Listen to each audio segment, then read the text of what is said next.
Guys, i-share ko lang sa inyo kung paano i-cambio ang Isuzu 8-speed na Dekarate. Ayan, makikita nyo naman sa guide. Ayan, R, di syempre reverse. Tapos C, ibig sabihin ng C, crawl. Halimbawang pataas kayo or masyadong mabigat yung karga nyo, gagamitin nyo yung C, crawl. Sabihin ng gapang. O, tapos ito na, o. Ito ang primera, segunda katapat niya. Tapos pag sumagad ng ganyan, tercera, kwarta.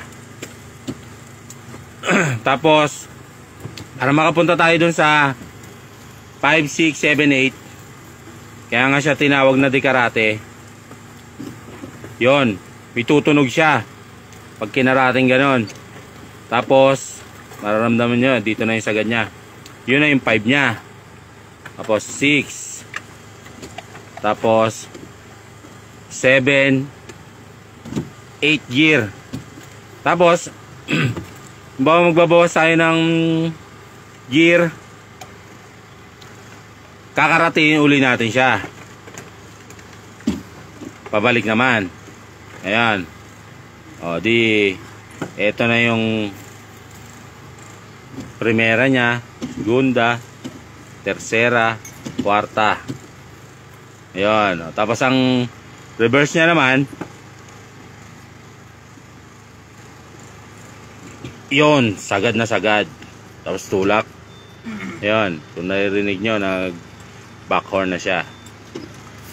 So guys, sana nakatulong sa mga kabady natin na malay nyo maka-encounter kayo ng gantong kambyada.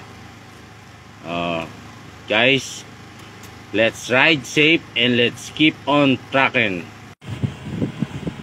Guys, share ko sa inyo yung pag-cambio ng 8 gear na Isuzu na Dekarate.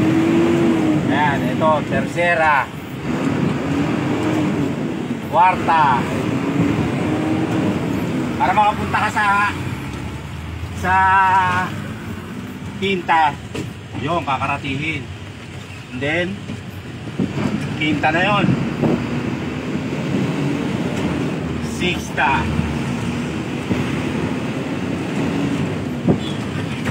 7th gear,